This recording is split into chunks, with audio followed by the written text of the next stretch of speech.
Assalamualaikum. Halo teman-teman, saya Elfitri. Di sini saya akan mengenalkan kepada kalian mengenai Dangke. Pernahkah kalian mendengar produk Dangke? Dangke merupakan produk keju lokal yang berasal dari wilayah Enrekang.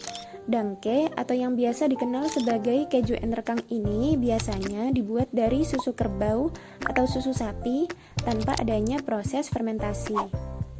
Untuk membuat dangke, bahan yang perlu disiapkan sangat sederhana, yaitu 1 liter susu sapi, 2 sendok makan garam krosok, dan beberapa tetes getah pepaya muda. Dan alatnya pun cukup dengan menyiapkan 2 buah panci, pengaduk, saringan, sendok, dan wadah pencetak. Pertama, ambillah buah pepaya muda untuk diambil getahnya. Ini nih, ambil yang kecil saja. Oh iya, penasaran kenapa disebut dangke? Jadi, pada saat zaman penjajahan dulu, ada turis dari Jerman yang dijamu dengan keju lokal ini oleh peternak di Enrekang.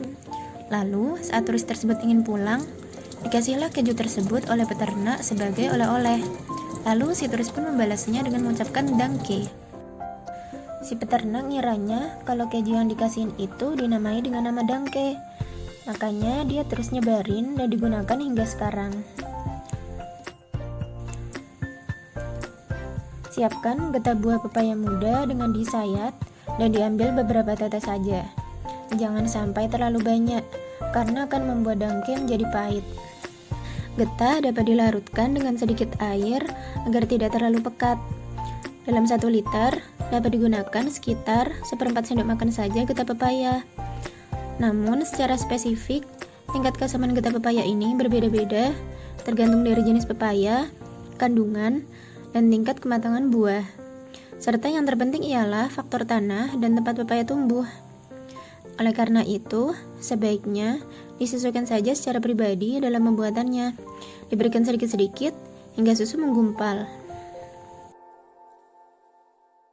Kemudian, masak susu sapi segar yang telah dituang ke dalam panci hingga matang dengan api sedang. Masaknya 30 menit saja ya. Setelah matang, tambahkan 2 sendok makan garam krosok, serta berikan 1/4 sendok getah pepaya atau kurang. Perhatikan sambil diaduk. Kalau padatnya sudah mulai banyak terpisah, matikan kompor. Kemudian, dapat segera diangkat untuk dicetak.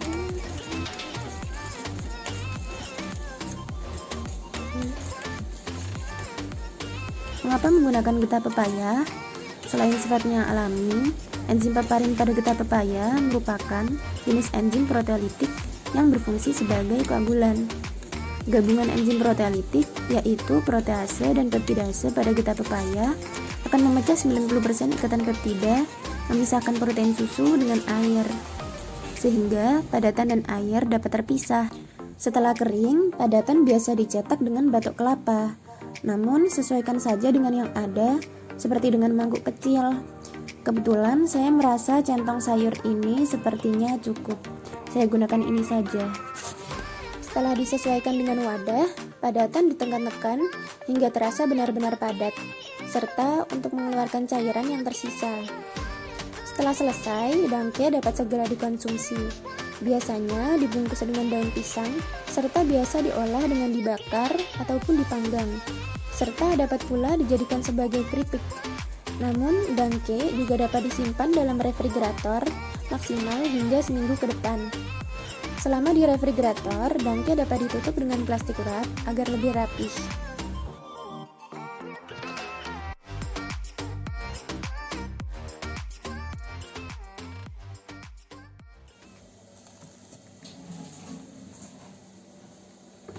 Setelah mengetahui cara pembuatan dangke, alangkah baiknya kita juga dapat mengerti mengenai kandungan gizi dan manfaat dari dangke ini. Kandungan gizi pada dangke susu sapi cukup beragam. Persentase kadar abu berkisar antara 1,9 hingga 2,4%. Kadar lemak antara 8,8 hingga 21,6%. Dan kadar protein antara 15,7 hingga 33,3%. Sedang manfaatnya, dangke memiliki sifat anti-keragenik sebagai produk alternatif untuk mengurangi karies gigi. Hal ini dikarenakan ion kalsium dan fosfat yang dapat melindungi gigi dari asam dengan cara meningkatkan pH saliva dan dapat mengurangi proses demineralisasi dan meningkatkan proses remineralisasi. Penelitian menunjukkan bahwa dengan mengonsumsi dangke selama 3 hari berturut-turut akan dapat berdampak baik pada kesehatan gigi dan mulut. Sekian penjelasan mengenai dangke, semoga bermanfaat.